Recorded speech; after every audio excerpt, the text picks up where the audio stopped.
வாக்காளர் அதிகார யாத்திரை நடத்தக்கூடிய மை டியர் பிரதர் ராகுல் காந்தி அவர்களே, இந்த மண்ணினுடைய மைந்தர் தேஜஸ்வி யாதவ் அவர்களே, என்னுடைய அன்பு தங்கை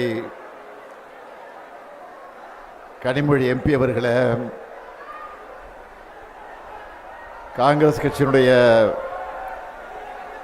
முன்னோடிகளில் ஒருவர் வேணுகோபால் உள்ளிட்ட பீகாரினுடைய இந்திய கூட்டணி கட்சியினுடைய தலைவர்களே, உங்கள் அனைவருக்கும் என்னுடைய அன்பான வணக்கம்.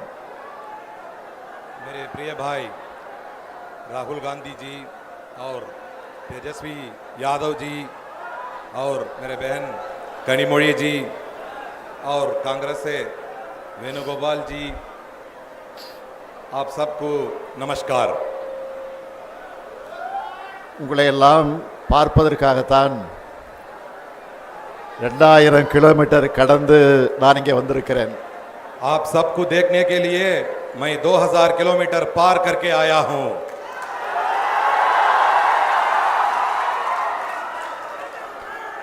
சமூக நீதி, மதச்சார்பின்மை ஆகியவற்றோட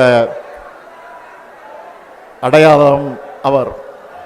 सामाजिक न्याय और धर्मनिरपेक्षता, यही लालू प्रसाद यादव जी की पहचान है. பீகார் என்றாலே மரியாதைக்குரிய லாலு பிரசாத் யாதவ் அவர்கள்தான் எல்லோருக்கும் நினைவுக்கு வருவார். बिहार के नाम आते ही हमें माननीय लालू प्रसाद यादव जी याद आते हैं. தலைவர் கலைஞர் அவர்களும் லாலு அவர்களும் மிக நெருக்கமான நண்பர்களாக இருந்தார்கள். हमारे नेता कलंजर करुणानिधि जी और लालू जी बहुत घनिष्ठ मित्र रहे. எத்தனையோ வழக்குகள் மிரட்டல்கள் வந்தாலும் பாஜகவுக்கு பயப்படாம அரசியல் செஞ்ச காரணத்தினால இந்தியாவோட மிகப்பெரிய அரசியல் தலைவர்கள் ஒருத்தரா உயர்ந்து நிற்கிறார் லாலு பிரசாத் அவர்கள். कितने ही मुकदमे और धमकियां आई, लेकिन भाजपा से डरे बिना राजनीति करने के कारण लालू प्रसाद जी भारत के सबसे बड़े राजनीतिक नेताओं में एक बनकर खड़े हैं. அவருடைய வழித்தடத்தில் அப்பாவுக்கு தப்பாத பிறந்த பிள்ளையா உழைச்சிக்கிட்டு இருக்கிறார் தேஜஸ்வி அவர்கள். और उनके पक्षिणों पर उनके योगी पुत्र श्री तेजस्वी जी ने संघर्ष कर रहे हैं. கடந்த ஒரு மாத காலமா இந்தியாவை பீகாரை தான் பார்த்துக்கிட்டு இருக்கு. पिछले एक महीने से पूरा भारत केवल बिहार को देख रहा है. இதுதான் பீகார் மக்களுடைய பலம், ராகுல் காந்தியினுடைய பலம், தேஜஸ்வியினுடைய பலம். यही बिहार की ताकत है, यही राहुल गांधी जी की ताकत है, यही तेजस्वी जी की ताकत है. இந்தியாவோட ஜனநாயகத்திற்கு ஆபத்து வரும்போதெல்லாம் அதுக்கான போர்க்குரலை பீகார் எழுப்பியிருக்கு. இதுதான் வரலாறு. जब भी भारत के लोकतंत्र पर खतरा आया, उसका बिगुल बिहार ने ही फूंदा. यही इतिहास है. லோக்நாயக் ஜெயபிரகாஷ் நாராயணன் அவர்கள் ஜனநாயகத்தின் குரலை, சோசலிசத்தின் குரலை எதிரொலித்தார். அதுக்காகத்தான் மக்கள் சக்தியை அவர் திரட்டினார். लोकनायक जयप्रकाश नारायण ने लोकतंत्र की आवाज, समाजवाद की आवाज गुंजाई और जनता की शक्ति को संगठित किया. அந்த பணியைத்தான் அருமை சகோதரர் அவர்களும் தம்பி தேஜஸ்வி அவர்களும் இங்க செஞ்சுக்கிட்டு இருக்காங்க. वही कार्य मेरे प्रिय भाई राहुल गांधी जी और छोटे भाई तेजस्वी जी यहां कर रहे हैं. இவங்க போராடலாம் மக்கள் கடல் மாதிரி திரண்டு வராங்க. जहां भी वो जाते हैं वहां जनता सागर की तरह उमड़ आती है. அதுலயும் தேஜஸ்வி அவர்கள் கார் ஓட்ட அதில் ராகுல் காந்தி பயணம் செஞ்ச காட்சியை பார்த்தேன். ஏன் மோட்டார் சைக்கிள் பயணத்தை நான் பார்த்தேன். मैंने वो दृश्य देखा जब तेजस्वी जी गाड़ी चला रहे थे और राहुल गांधी जी उसमें यात्रा कर रहे थे. और क्यों मैं बाइक यात्रा भी मैं नहीं देखी. உங்களுடைய நட்பு அரசியல் மட்டும் கிடையாது, ரெண்டு உடன்பிறப்புகளோட நட்பு. आपकी मित्रता केवल राजनीतिक मित्रता नहीं है, ये दो भाइयों की दोस्ती है. ஜனநாயகத்தை காக்க மக்கள் நலனுக்காக நீங்க ஒன்று சேர்ந்திருக்கீங்க. जनता की कल्याण और लोकतंत्र की रक्षा के लिए आप एकजुट हुए हैं.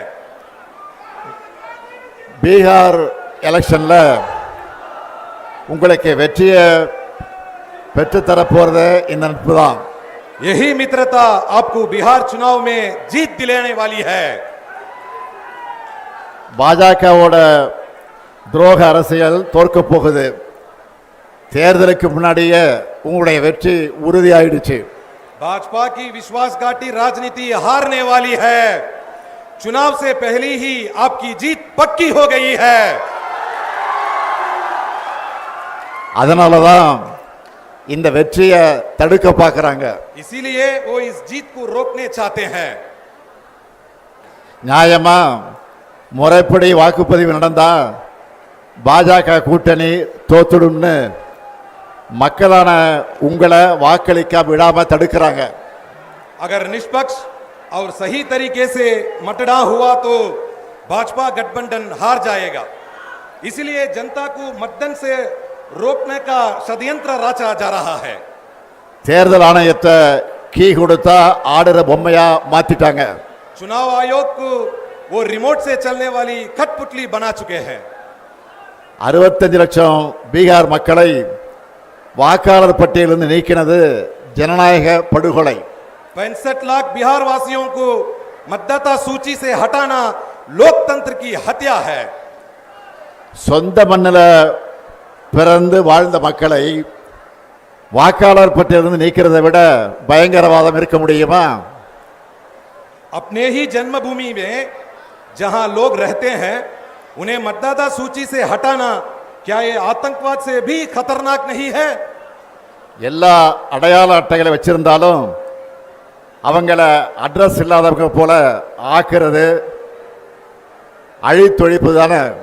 सभी पहचान पत्र होने के बावजूद उन्हें पता नहीं है ऐसा दिखाना क्या ये विनाश नहीं है? சகோதரர்கள் ராகுலும் தேஜஸ்வியும் பெறப்போற வெற்றியை தடுக்க முடியாத பாஜக கொல்லைப்புற வழியா இந்த வேலையை பார்க்குது. मेरे भाइयों, राहुल जी और तेजस्वी जी की जीत को रोक ना पाने वाली भाजपा अब गुप्त रास्तों से ये काम कर रही है. இதுக்கு எதிரா என்னோட சகோதரர்கள் முன்னெடுத்துள்ள இந்த போராட்டத்தை வாழ்த்துறதுக்காகத்தான் நான் இங்க வந்திருக்கிறேன். इसी अन्याय के खिलाफ मेरे भाइयों ने जो आंदोलन छेड़ा है उसे समर्थन देने के लिए मैं तमिलनाडु से आया हूं. அதுலயும் குறிப்பா ராகுல் காந்தி அவர்கள் தேர்தல் ஆணையத்தோட வாக்கு திருட்டு மோசடிகளையும் அம்பலப்படுத்திக்கிட்டு இருக்கார். இதுக்கு தேர்தல் ஆணையத்தால முறையான ஒரு பதிலை கூட சொல்ல முடியல. विशेषकर राहुल गांधी जी ने चुनाव आयोग की धांधलियों और वोट चोरी को उजागर किया है. ஆனா इसका जवाब तक चुनाव आयोग नहीं दे पाया. ஆனா ராகுல் காந்தி அவர்கள் உறுதிமொழி பத்திரம் தாக்கல் செய்யணும், மன்னிப்பு கேட்கணும்னு தலைமை தேர்தல் ஆணையர் ஞானேஷ்குமார் சொல்லுகிறார். लेकिन मुख्य चुनाव आयुक्त ज्ञानेश कुमार कहते हैं कि राहुल गांधी जी को शपथ पत्र दाखिल करना चाहिए, माफी मांगनी चाहिए. இந்த மிரட்டலுக்கெல்லாம் ராகுல் காந்தி பயப்படுவாரா? क्या राहुल गांधी ऐसा डरने वाले हैं? ராகுல் காந்தியோட வார்த்தைகள்லையும் கண்கள்லையும் எப்பவும் பயம் இருக்காது. राहुल गांधी जी की आंखों में और शब्दों में कभी डर नहीं होता. ராகுல் காந்தி அவர்களை பொறுத்த வரைக்கும் சும்மா அரசியலுக்காக மேடைகளுக்காக பேசுறவர் கிடையாது. தான் பேசுற ஒவ்வொரு வார்த்தையும் மிகுந்த கவனத்தோடு பேசுறவர் அவர். वो केवल राजनीति या मंच के लिए नहीं बोलते, जो भी कहते हैं बहुत सोच समझकर कहते हैं. இப்போ ஏன் பாஜக அவர் மேல பாயிறாங்கன்னா, आज भाजपा उन पर इसलिए टूट पड़ी है. பாஜக தேர்தலை எப்படி கேலி கூத்தாக்கிடுச்சுன்னு ராகுல் காந்தி வெளிச்சம் போட்டு காட்டிட்டார். அந்த ஆத்திரத்தில் பாஜக அவர் மேல பாயிறாங்க. क्योंकि उन्होंने दिखा दिया भाजपा ने चुनाव को कैसे मजाक बना दिया है, इसलिए उन पर भाजपा टूट पड़ी है. மக்களுடைய வாக்குரிமையை பறிக்கிற பாஜகவோட அதிகாரத்தை மக்கள் நிச்சயமாக பறிப்பாங்க. அதைத்தான் பீகார்ல இப்ப கூடியிருக்கக்கூடிய இந்த கூட்டம் எடுத்து காட்டுகிறது. लोगों के मताधिकार को छीनने वाली भाजपा की सत्ता को जनता जरूर छीन लेगी, यही संदेश ये भीड़ दे रही है. 2024 நாடாளுமன்ற தேர்தலில் இந்தியா கூட்டணிக்கான அடித்தளத்தை இங்க இருக்கக்கூடிய பாட்னாவில் தான் விதைச்சோம். எங்களுக்கு சமமான அரசியல் எதிரிகள் இல்லை, எதிர்க்கட்சிகள் ஒன்று சேர மாட்டாங்கன்னு நினைச்ச பாஜகவோட கர்வத்தை தகர்த்த இடம்தான் இந்த பீகார். 2024 लोकसभा चुनाव के लिए इंडिया गठबंधन की नींव हमने यहां पाटना में डाली. भाजपा को लगा था विपक्षी पार्टियां कभी एकजुट नहीं होंगी, उस घमंड को बिहार ने तोड़ा. 400 இடம்னு கனவு கண்டவங்கள 240 அடக்கினது இந்தியா கூட்டணி. 400 सीटों का सपना देखने वालों को 240 में समेट दिया इंडिया गठबंधन ने. மெஜாரிட்டின்னு ஆட்டம் போட்டவங்க மைனாரிட்டி ஆகிட்டாங்க. மக்கள் சக்திக்கு முன்னாடி எப்படிப்பட்ட சர்வாதிகாரியும் மண்டியிட்டு தான் ஆகணும்னு மீண்டும் பீகார் நிரூபிக்கணும். बहुमत के डिंडोरा पीटने वाले अल्पमत में बदल गए. जनता की ताकत के आगे हर तानाशाह को झुकना ही पड़ता है. ये फिर एक बार बिहार साबित करना है. அருமை சகோதரர் ராகுல் காந்தி அவர்களே, நீங்கள் இன்னைக்கு இந்தியாவுக்கான வழக்கறிஞராக இருக்கீங்க. मेरे प्रिय भाई राहुल गांधी जी आज अब भारत के वकील हैं. உங்களால இந்திய மக்களுக்கு நீதி கிடைக்கும், இந்தியாவில் ஜனநாயகம் தழைக்கும்.